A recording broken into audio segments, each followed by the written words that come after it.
What we're going to do in the next hour, hour and a half is spend a little time giving you information about that, but then we're also going to stop to have you workshop or try this out on your own. The English department, I know they have a common rubric that they use for English 1301 and 1302.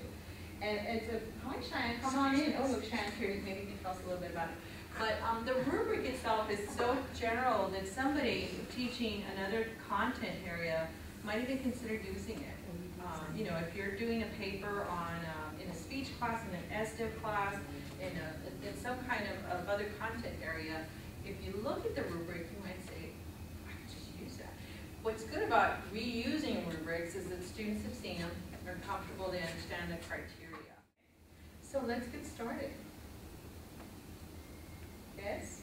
I look at Cheyenne. Yeah. All right. Here's my classroom prompt. Here's my artifact. And stuff you want to click, Denise. This is a class that I'm teaching, and it's called Color 1301. So this is my course. And in this course, I came up with this assignment that I'm going to give our students, my students. And so I gave them this assignment to go and create this color block. And they came back, and each one of them had an artifact to share, and this is one of them.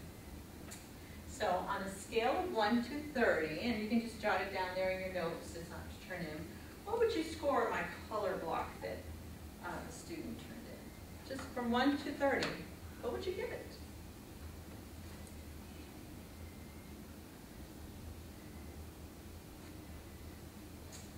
All right, everybody write something down? Lisa, what did you give it? A 25. A 25, okay, all right. Jessica, how about you? 20. A 20, interesting. You went lower. What about you, Sabrina? 25.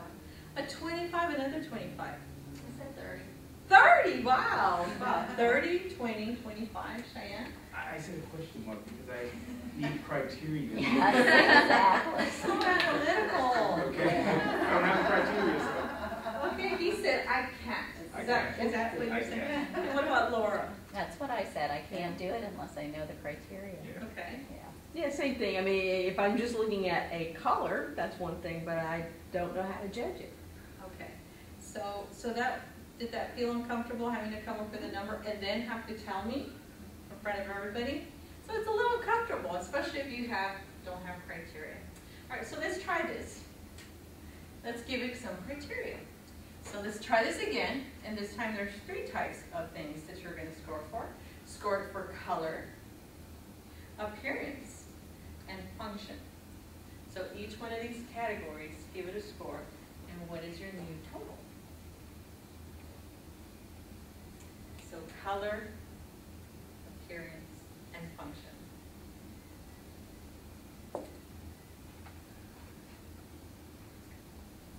Question? No, I have a score. Oh, you share a score. Okay, I was waiting for people to write down, but I guess you're good. Well, no, mine's the same. Oh, yours has not changed. Yeah, mine didn't change. Okay, so you're still at 25. Laura, what was your score? I give it 10 for color, 10 for appearance, and 1 for function. So we may need more information about the function. What is it I think. supposed to be? What is the function? All right, so you give it a 21. Jessica, what about you? You had a 20 earlier. I guess the color appearance would be 10, but the function is what do you mean by function? So You used still it for give it a something. 20. So what We would still give it a 20. you still stick to your 20? Okay. You got What the about same you? thing, so I don't know what the function is Okay. supposed to be. All right. And then what about Leslie? Mine went from 30 to 22. It dropped down, having more information. And why is that? Why did you previously give it the highest score possible and then decided it was probably different? Well, because I was thinking about collar blocking. It's really big right now in fashion. Oh, very good, Leslie. It sure is. And it really, it fits that. So that's why I get so high score the first time. All right. Okay, so so it feels like this is still not a very fair assessment, right? So many years ago when I was started teaching in the classroom, students would turn in papers and please, well, this is being videotaped, huh? Yes, keep this on the down low. But someone would turn in a paper and I'd go, 10. Oh, this was definitely a 20. It was very hard to judge, you know, my first year teaching. I knew there's this whole assessment thing, I had to give them a score. And then the other scarier thing that I started doing, because I had more than one color block, is I started comparing them. When I give this one a 20, oh, I just read this one. This is definitely not a 20, this is more like a 15, and this one's a 20. So now I was comparing them across, not just, I was having a hard time scoring that one, but then I found myself judging them against each other, and the score was reflective on that. And then when I turned in the stuff to the students, and I go, here's your paper. Please don't ask me why I can't answer. Yes. Why do I have a 20? Because this wasn't as good as his, you know. But it was very hard to rationalize to the student why that score was the score was. We're going to talk about rubrics and assessing, and because basically what you're really trying to do is ask yourself, how do you know that they know? And fairly assessing one student on their own and not compared to everybody else. And something that's very important is to start with the end in mind. Kind of have an idea of what this color block would look like. But not only that, telling the students, this is what I envision it looking like in the end. So then everybody feels like there's some rules to the, quote, grading game. And most importantly, I should have some kind of SLO, right? A student learning outcome. I didn't even talk about that with you earlier. But let's say that this was the SLO in my Color 101 class, to demonstrate a knowledge of color, appearance, and function of crayons. By the way, these are melted crayons. They're melted and put together. And the function of this is what, like a paperweight? It's kind of like a paperweight. I just sort of, actually this is mine, and it was a gift. So a friend of mine gave this to me, and I'm like, this is really cool. And then I also got one that was in the form of, you know, the sugar skulls for the other los muertos.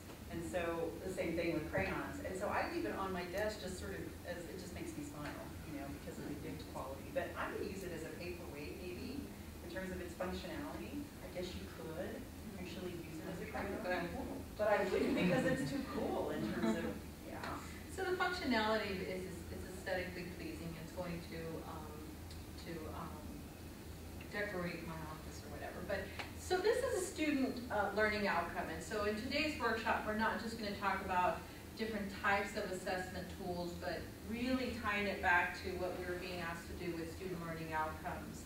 And again, just when you do set up a rubric, the criteria becomes sort of the guidelines or the rules of engagement for this whole grading activity. So that if a student does ask me, Dr. Reza, why did I get a 30 here? Then I can go and look at that rubric and really pinpoint what was going on there. It removes the guesswork for both you and the student. So I no longer have to feel like I'm going to pass them out. Everybody can go now. I don't want you to ask me why I scored you that way. It removes that guesswork. And so in today's workshop, the other thing we're going to talk about is different types of rubrics. There's holistic, there's analytical rubrics. Those of you that teach online, I share a holistic rubric that I use with my discussion questions. You might be using it. We also are going to talk about the differences between a rubric, a checklist, and a scorecard. Those of you that teach online, there's a lot of you in here, that's why I'm bringing it up, but at the end, you're supposed to create a product, right? So even though I don't teach full-time here, when I work with the faculty when I teach online, they create a color block for us, for a whole committee of people. And it would be very unfair if we just told them, well, we're just going to judge it based on how much I like you. Or don't, no, just kidding. And what we do have, and it is a standard form that we use across the Alamo colleges, it's called a rubric. You know, there's 5 colleges. 2 of us said, that's not a rubric, it's a checklist. But we were outvoted. So it is called a rubric. But just for clarification, that really is a checklist. It says whether yes, you have it, or no, you don't. And it doesn't have a whole lot of criteria embedded. But just FYI in terms of that we really want to make the distinction in this workshop. Okay? All right, so what are rubrics? I think a lot of you already have a sense of what they are. You've seen them. They maybe have scared you. You know, when I first started using rubrics, I was a little intimidated simply because I wasn't sure how to create. So how to create one. My bachelor's degree is in education, so I remember even back then, it's interesting because we didn't have this kind of developed exposure to rubrics then. I think rubrics have really taken off since I've actually completed my bachelor's degree, which was in the mid-90s. So, and we know this, we know that even within our own institution, we have been asked to create rubrics or ways of knowing and assessing student knowledge and learning. So demonstrating that to us, but we have to kind of figure out what that is for us first, don't we? So we have to ask those questions. So in the classroom, just at the classroom level, it is a form of assessment. It's an assessment tool. It is aligned with a student learning objective or a student learning outcome. And I will use those two words interchangeably, but I like to distinguish them. Maura and I were talking about the differences between what an objective is versus an outcome. All right, well, let's see if I push the right arrow. Okay, so why would you use a rubric? Right? Why would you use one? Rubrics create a focus on instruction and learning, right? So those things are really, I think, very, very helpful. What Laura was saying earlier is it removes that kind of guesswork, and it makes it much more transparent for students who are working on some sort of product to prove to you that they know what they know. Right? Assignments, you can use it at the assignment level, which I think a lot of us do. We can use it at the course level. You can use it at the program level. And that's something that I think very clearly that probably in the English department, you guys are using it at the program level as well, aren't you? Yeah, so it is, and you can do it also. I mean, say for example, you're not overseeing a program in the institution, but you can determine what is successful, say for example, we could create a rubric, somebody could create a rubric, probably won't be me, but somebody could create a rubric to assess whether or not, to what extent is our communication successful with the Judson Early College Academy, right? And so use that rubric to determine that. So it doesn't always have to be in the classroom. It's not always necessarily applied to instruction, but for our purposes here today, it will be. Okay. All right. Begin with the end. Begin with the end in mind, as Laura already said. You have to have a pretty clear idea of where you want your students to go, what you want them to demonstrate to you that proves to you that they know what they know, right? So you want to start with an SLO, some sort of outcome or objective that gives you a real clear sense of that. And I think sometimes SLOs can be really challenging, right? If you're writing your own for your own assignment, you know, they can be really challenging. But I can't imagine, Cheyenne, were you part of the discussion that came up with a common rubric in the English department? It was before. Right before you got there, right? I can only imagine. Think about it. Rubrics are huge in assessment right now. And I sometimes think that, in part, it's to wrangle all of, you know, when you think about professors and educators, I mean, especially in higher ed, we're independent thinkers, right? We are, we know, you know, we kind of know our area. Some of us are specialists, right? And to get all of those folks in a room and to have a discussion about what they consider to be common for students who complete their program when they leave their college or their university. Who wants to have that conversation? It's a tough conversation to have. So I like to work it on the classroom level. I have to say, you know, my assignment level, but those are tough conversations, but conversations that are being forced, in a sense, at the accreditation level, right? We know this already. But I think, even aside from that, you can set that aside, I would even argue that really, again, sticking with it at the classroom level, again, that clarity. Think of it as a learning tool, right? As a teaching tool for students. Right? But know that there are huge debates. It's very controversial. That may be one of those things we talk about more in just a couple months. All right. So let's ask yourself some questions. Do some self-reflection here. You know, what do students need to know? What do you have to teach them? Okay? And what assignment will prompt students to demonstrate this learning? Right? So those are 3 reflexive questions that you can ask yourself about, okay, right? You ever asked those questions before when you created assignments? Do you ask those questions, Lisa? Do you ask those questions of yourself? Yeah, what do I want students to know? Chime in, say anything good? Yeah, okay, nothing. And because when I was first starting out, you know, I was like, I'm not really sure what I want to know. You know, I will admit that. I was all like, I'm not really sure. You know, and usually when I was a graduate student, I was a TA. And usually the person who was coordinating the TA program told me what they were supposed to know. You know, so I didn't actually create a set of my own personal learning outcomes until after that experience. Does that make sense? I don't know if that resonates with anyone else's experience. And Denise, kind of bringing it back to that color block and evaluating it, what would you have to teach students if you were going to evaluate their product? Absolutely. What do they have to know? Right? Oh, well, hopefully they know their colors, right? Okay, you know, you're thinking about, okay, they know their colors by now. There's something about shape and design and angles and those kinds of things, which is not actually something, but you know, if you're asking them to design something with the color block, you might have to have a small mini lesson or mini lecture or mini something to help them, you know, teach those skill sets as well. Does that make sense? So for example, in theater, what does a student need to know to have a successful, go up and have a successful monologue, perform a successful monologue? It's hard to when it's so subjective. I struggle with it all the time. Yeah. So I always have to have a rubric of, okay, is this, are they memorized? That would be part of how they would be scored. Have they spent rehearsal time outside of class? Have they, you know, and then I have all these very, you know, are they performing, and performance is so subjective. So it's do I as a professor know that they're doing the best that they can, and you know. And some of those things are really hard because you can't read your students' minds, right? That's the other thing we'll get to in just a second here. Okay. So here's some sample assignments in case you're wondering. Definitely individual and group presentations because I'm part of the communication studies faculty. We deal with a lot of, you know, presenting, that kind of thing. What other things do you guys use in your classes? We know essay writing, but that's probably only a piece or a portion of what it is that you do. There may be some daily things that you do in the classroom too that would require some kind of scoring as well. Does anybody else have anything other than what's on this list already that they work with? Service learning project. Oh, service learning, absolutely, absolutely. So service learning projects, how do you evaluate that process? Talk about complex process and working at the higher end of thinking, right?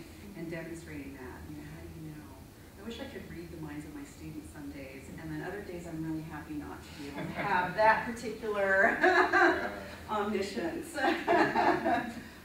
But again, all right, so the second step would be to start brainstorming. Some of you are familiar with listing. Listing is just kind of listing down different things that come to mind when you answer these 2 particular questions. So the first one, what do you hope students will accomplish with the assignment? Why did you assign that? What kind of, you know, what kind of skill set do you want them to be able to demonstrate? And then the other question is what evidence can they provide that demonstrates their highest and lowest learning given the assignment? And at this point, you're just brainstorming. You're not really necessarily worrying about, you know, this is excellent or whatever. And sometimes it is helpful to start at the highest, most imagine, oh, the best product that a student can turn in, maybe, is this. And the lowest product could be, you know, something less than this, right? Be careful, and a lot of folks will say, well, they didn't turn it in at all. Well, clearly, we're going to assume that they turned something in, right? They turned in some sort of product. Okay, all right. So once you've got your brainstormed list of things that you want them to learn, that kind of thing, and to demonstrate, now we can start thinking about degrees and levels of student performance, and then indicate what specific levels of learning they have. And some of these you're probably pretty familiar with. These are like pretty common. What's excellent, what's good, what's fair, what's poor, advanced, intermediate, high, intermediate, or novice, high level, middle level, beginning level. There's all kinds of words that you can use that get at the same thing. But one of the things that I think is really once you have, say for example, you go with the first one, excellent, good, fair, and poor, one of the sets of questions you're going to have, and this brainstorm list that you created beforehand will help to inform this. What does it look like, right? What are the behaviors, for example? What does it look like? What do the levels look like? What are the descriptors of those various different degrees?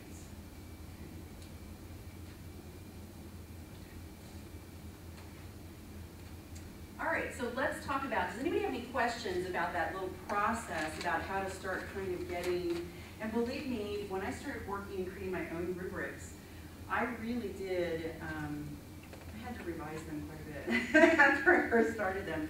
So and that was a real strong indication to me that, you know, when you tweak it, just know that it'll take a little while before you settle on something, I think, that really, really works for you, especially if you're talking about an assignment that's unique to your own classroom, to your own pedagogy, and your teaching the class. I mean, so it does take a little while sometimes before you get there. And I'll show you actually a copy of one of the rubrics that I created after I started working here at NLC. All right, so holistics, a holistic rubric is a narrative description. It's usually in paragraph form. And I'll show you, we have a link on the next slide to what a holistic rubric looks like. There are a set of descriptors used to assess the learner's work. They produce a global score. They can produce a global score for the work. And for example, think about it this way. An A paper has a clear, strong voice, right? So why don't I switch to the, could you click on the link there? Spacebar. There you go. So you probably have seen something like this before. You may have created something like this and didn't realize that it was called a holistic rubric. That's okay, you know. But basically what it does is it's got that sort of description of what excellent looks like. You know, your product that demonstrates this thing, this is what it looks like. And so you have, and I've used holistic rubrics. Anybody here use holistic rubrics currently? Leslie, Cheyenne, do you use them as well? The other type. Yes, the other type, the analytic type. I've used holistic rubrics and I've used analytic rubrics. Right now I'm currently kind of relying on analytic rubrics and scorecards for the most part. But I do have a colleague in my department who does use holistic rubric, and it's really interesting because we have dialogues about rubrics. You know, whose rubric is better? Hers or mine? And they're like, they're both fine, right? They're both absolutely fine. It depends on how you want to score the student. Do you want to score them for that overall kind of thing? It's like, you know, well, they didn't do so well here, but they did great over here, and I don't want this thing over here to really kind of miss the learning. Or you know, like me, where I'm saying, nope, they need to learn all these skill sets, you know, or what have you. It depends on how you want them to be able to demonstrate that learning to you in the long run. Okay, so no one is good, no fist fights over holistic versus analytic, okay? So nobody get into a row over that.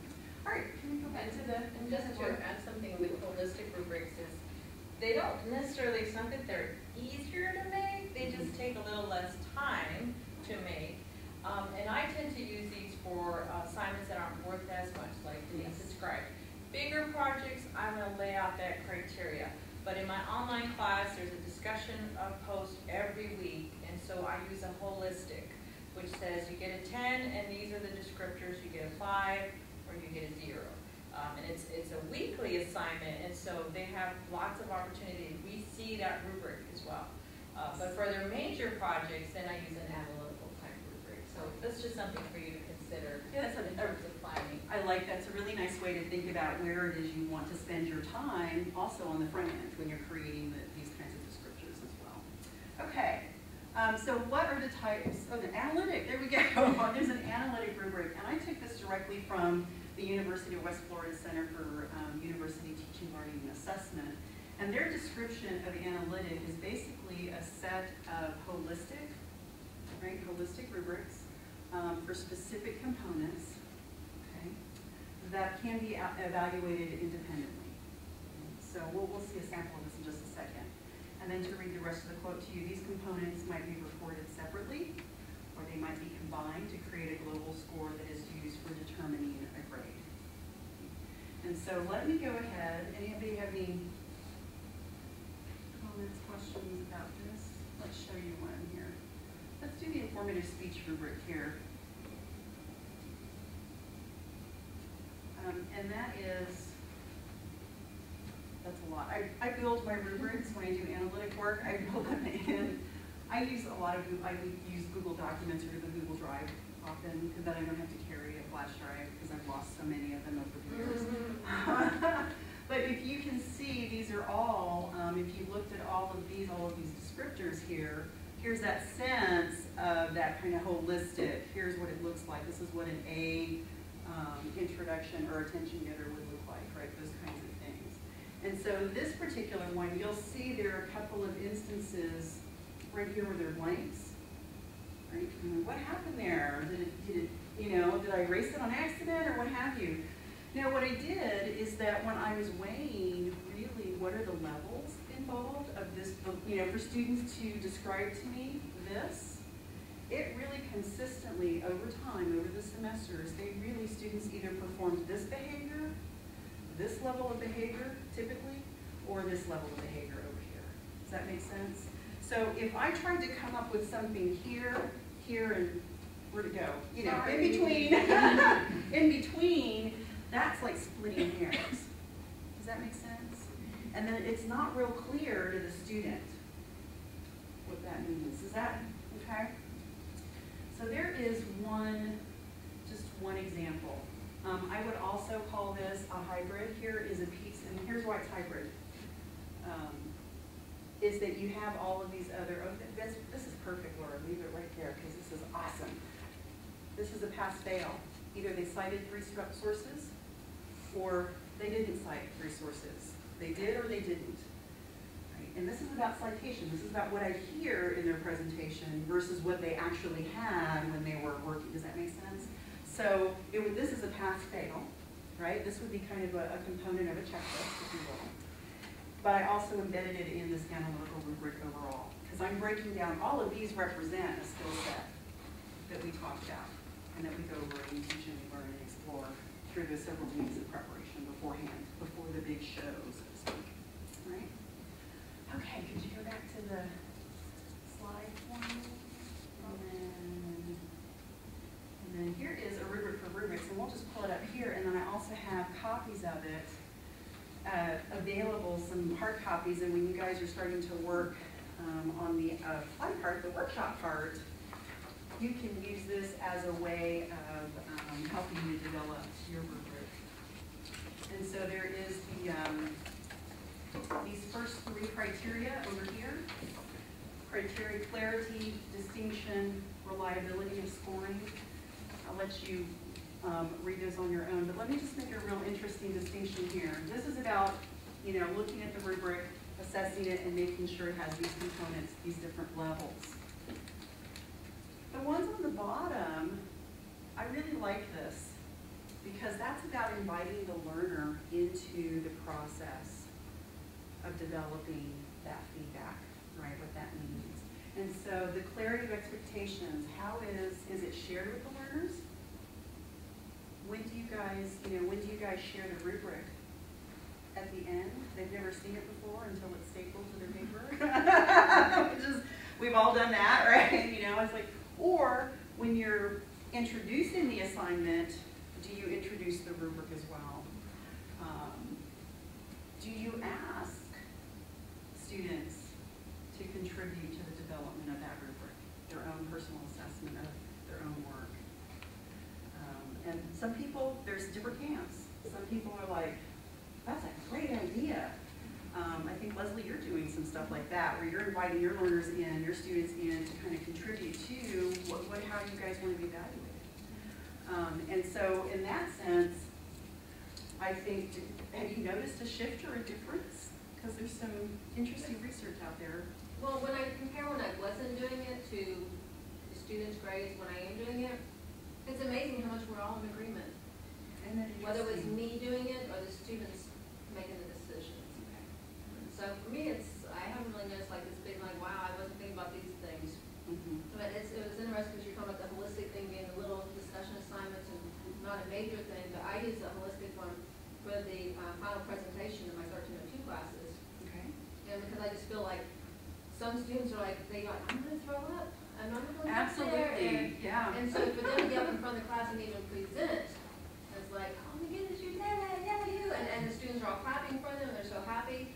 And maybe it wasn't the best presentation ever, but just the fact that they got through it and delivered what they needed to deliver, you know? So. Absolutely. I want to say something real quick because my job here is to teach them in part how to manage public speaking, create presentations and all of that kind of stuff. It isn't necessarily specifically to teach writing, right?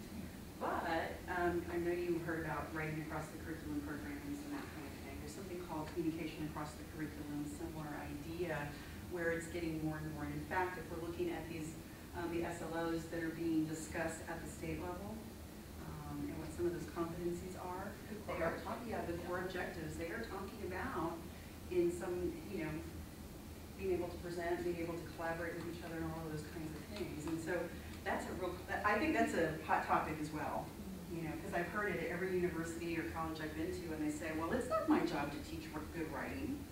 They should have learned that in blah, blah, blah. So why didn't they learn that when they were 10th graders? Why are they still doing palm slices or whatever? That kind of thing. Have you been there? Have you even said that? Because I know I've said that too. But I took a step back. So it's still pretty controversial when those conversations come up. All right. Okay, back to the slide. Thank you. So when do you use a rubric rather than a checklist? I can tell you when I use a rubric rather than a checklist.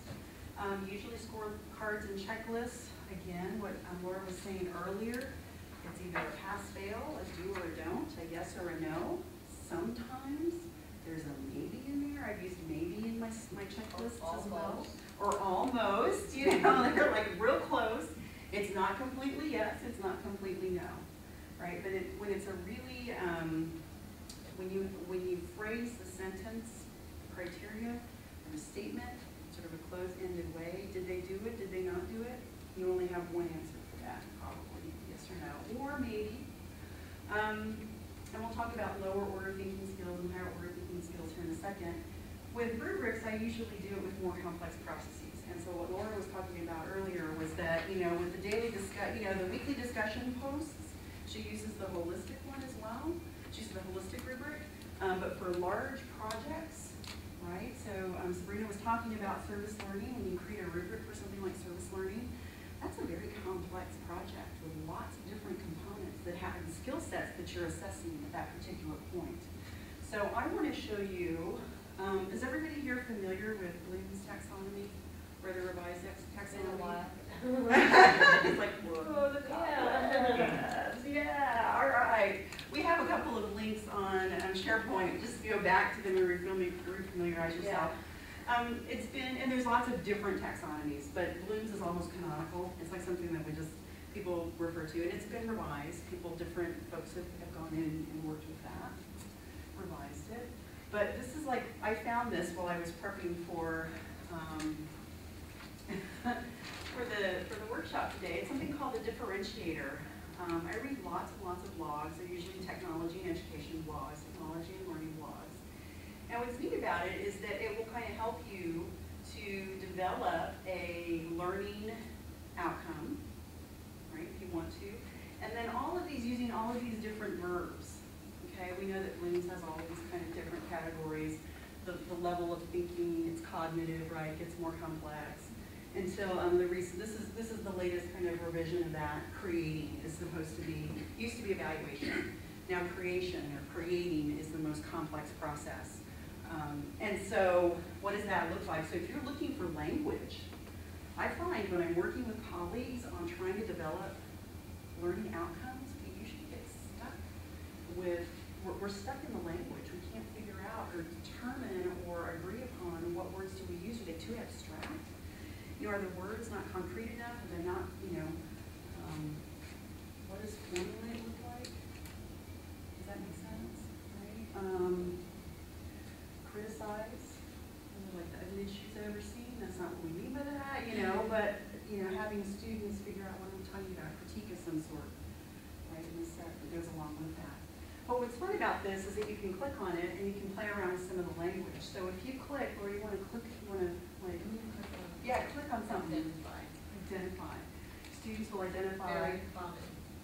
Yeah, and then if you click on the, go ahead and click on that, it'll let you edit and kind of play around with the language. And so I'm kind of a geek that way. I love to play around with all of these different things. This one is set up for groups, so if you are kind of at a loss for maybe how to create or construct something for a group, that could be helpful. Or you could just take it up to, you know, the individual learner. You just leave off the groups part. Does that make sense? Okay, so far so good. All right, and if you click on content, this website uses like different levels from different resources, but I wanted to include that. Maybe you can go and play around with it and see if that's helpful to you. And it'll clear out some of the cobwebs for when you remember blooms, or when you were first exposed to blooms. Okay.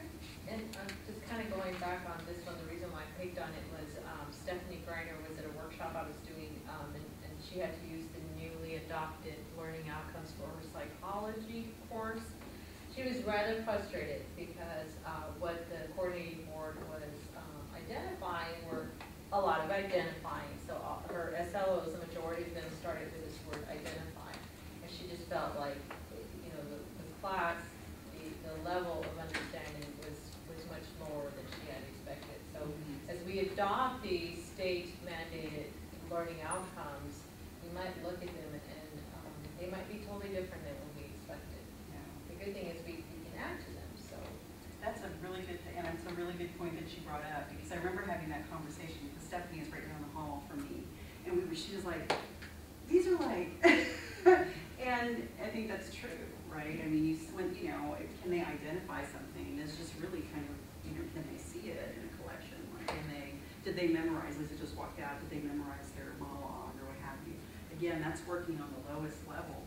Although when you get older, I would swear that memorizing anything is a higher level of higher order thinking. It feels that way. Anyhow, okay. And so where to find resources on rubrics? Where can you find them? What's really kind of delightful is that there are tons. There are some really good quality products that are available on the web. The Centers for Teaching and Learning websites, any kind of college and university assessment center that has an online presence. Okay, right, librarians in the room. I Googled, and I got 1 million plus results when I Googled creating rubrics. And you know, I have a literacy, so I know what's a good, you know, I know what's quality and what isn't, what's garbage. And so, you know, when you tell students, oh, look and see what you get. That little literacy piece goes along with that.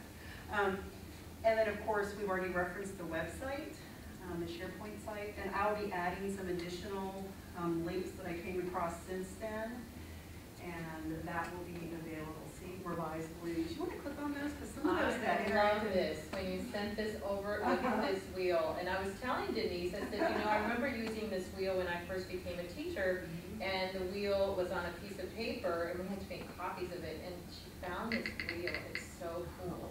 This is the previous bloom, so you'll see it's knowledge. You click on here, and then it has verbs that go with knowledge. Super cool, I thought. Yeah. So Denise has done that. She's taken those 1 million results and has organized them here as links. Everything that we're sharing with